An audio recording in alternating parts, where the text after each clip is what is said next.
Hello, welcome to my channel. This is new blog. সকাল সকাল ঘুম থেকে উঠে আজকে দাদা অনেক সকালে বেরিয়ে গেছে, কারণ আজকে প্রায় এক সপ্তাহ বাদে আজকে অফিস যাচ্ছে, তাই জন্য তাড়াতাড়ি চলে গেছে। তো ওদিকে মা রান্নাবান্না করছে। রান্নাটা আমি ভাবে স্টার্ট করেনি, মোটা মাসি এসেছে, মাসি রুটি করছে। চলো, আমি ঘুম থেকে উঠে চা করে খাওয়া হয়ে গেছে। দেখো মাসি রুটি করছে, আমি একটু মাসিকে হেল্প করে দিই। তারপরে যা রান্না বান্না হবে মাছগুলো করবে। সকালে সকালে দাদা বেরিয়ে গেছে বলে তাই জন্য সকালে সকালে তাড়াতাড়ি টিফিনটাও হয়ে গেছে। দেখো এখন বাজে 9:15, তো অলরেডি আমাদের টিফিন তৈরি। রয়েছে রুটি আর বাঁধাকপি।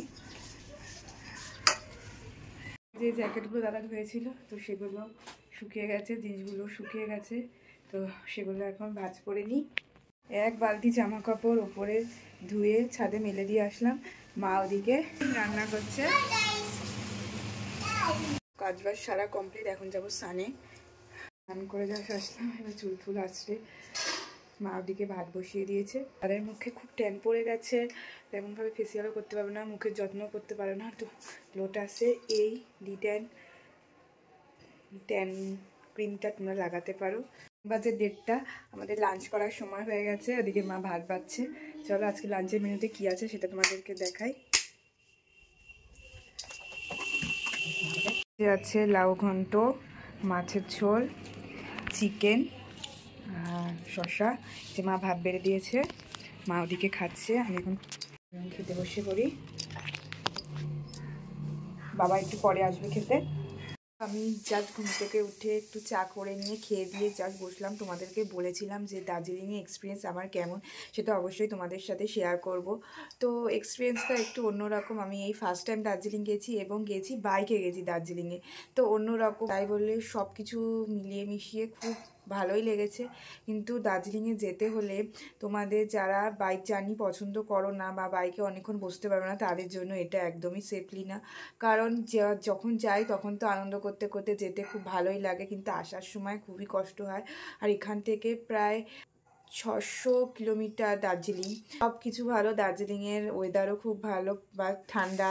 থেকে যদি কোনো হিল স্টেশন বলতে গেলে, তাহলে হিল স্টেশন বলতে হলে দার্জিলিংয়ে সব থেকে বেশি ঠান্ডা পড়ে। আমরা প্রচুর আনন্দ করেছি, প্রচুর ঘুরেছি, ছুটিয়ে মজা করেছি। আর আমরা যেদিনকে রক গার্ডেন গেছিলাম, সত্যি সেটা একটা অন্যরকম এক্সপিরিয়েন্স। রক গার্ডেনে আর কোনো দিন যেয়ে থাকো 4 চাকায়, সেটা খুব সেফলি, কিন্তু বাইকে যদি রক গার্ডেনে যাওয়ার কথা ভাবনা চিন্তা করো, সেটা কিন্তু অবশ্যই সেফলি যেও। কারণ রক গার্ডেনের রাস্তা এতটাই খারাপ, মানে সেটাতে যেতে হলে খুব সাবধানে যেতে হবে আর খুব আস্তে আস্তে মাথা ঠান্ডা করে খুব সেফলি বাইক চালাতে হবে। একটু এদিক ওদিক হলে পুরো খাদে। আর যাই হোক, আমার এক্সপিরিয়েন্সটা খুব ভালো। ওইটা একটু খারাপ হয়েছিল, বাড়ি ফেরার পর এত গা হাত পা ব্যথা হয়ে গেছিলো, এটাই যা। কিন্তু যাই হোক, আমার পুরো এক্সপিরিয়েন্সটা তোমাদের সাথে শেয়ার করলাম। তো আজকের পর্যন্ত এইটুখানি। তো ভিডিওটা যদি ভালো লাগে অবশ্যই একটা লাইক করে দিও। যারা চ্যানেলটাকে এখনও পর্যন্ত সাবস্ক্রাইব করেনি, তো জলদি জলদি সাবস্ক্রাইব করে দিও।